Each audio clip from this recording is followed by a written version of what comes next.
Rob Hahn is here. He's working to not only normalize how people on the spectrum are seen, but really to change how universities and businesses view neurodiversity. So we saw Amy Schumer being very open. It's great to have that visibility about Asperger's syndrome, but you're talking about neurodiversity. So what's the difference? What is that? Well, neurodiversity really encompasses a number of things, including the autism spectrum, dyslexia, ADHD, and things like that. It basically is a term that says, hey, we recognize that brains work a little differently in these individuals, but that's not a bad thing. There shouldn't be stigma attached to it. Instead, I'm hoping that colleges and universities and businesses will say, yeah, we get it. These individuals are a little different, but because of that, they can be very helpful to our overall diversity, whether it's a student body, whether it's corporate diversity, you name it. And this is a personal issue for you, right? Tell me about your son. Right. My oldest son, Bobby, is a junior at the University of Minnesota, and he has Asperger's. He's on the spectrum. He's a very high-functioning member of the spectrum, but he's a little odd. I'll admit that. He'll admit that.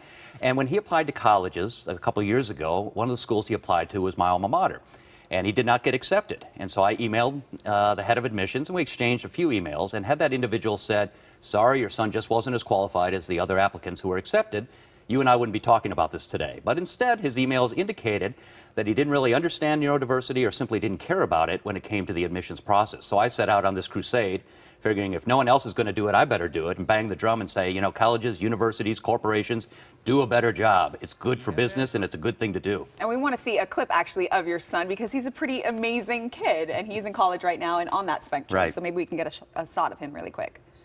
Even just through the primary grades, I realized that I was doing this with exceptional ease compared to other people. And that's one thing that Asperger's gives me and can give other people. You have a focus, something that not only absorbs all of your interests, but something that you have exceptional skills with.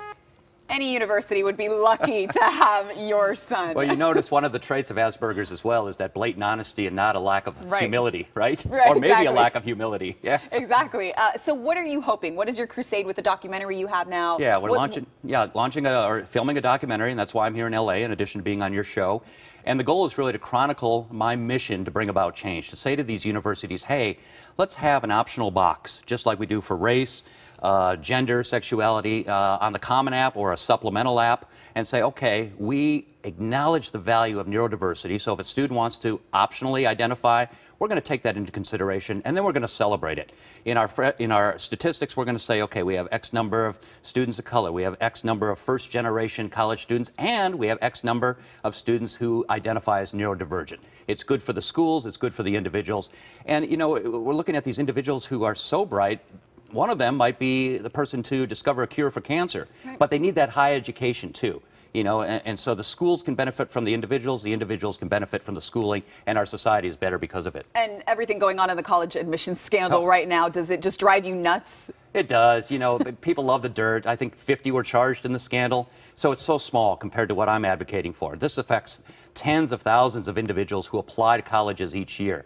And so it's in my opinion, a much bigger deal. The Neurodiversity Challenge, hopefully, and we're getting close, will bring about change at a number of these colleges and universities. Much needed change. And are any schools or businesses doing it right? Yeah, there are a couple schools in the Midwest where I'm from, Augsburg University and Marquette University, both doing a very good job. I want them to do a little better with some of their verbiage on the website, and hopefully that optional box. And corporations like EY, Ernst & Young, Microsoft, SAP, they've all begun to do a much better job recognizing these unique talents and actively recruiting them. But, you know, it's a small start, a good start in the right direction, but a lot of work still needs to be done. I love to see you championing your son, who clearly is an incredible young man. Thank you very much. He doesn't need any help getting into a university. No, he doesn't need my help, that's for sure. And what's the website they can go to learn more? TheNeuroChallenge.com. All right, Rob, thank you so much for being with us. Thanks for having me.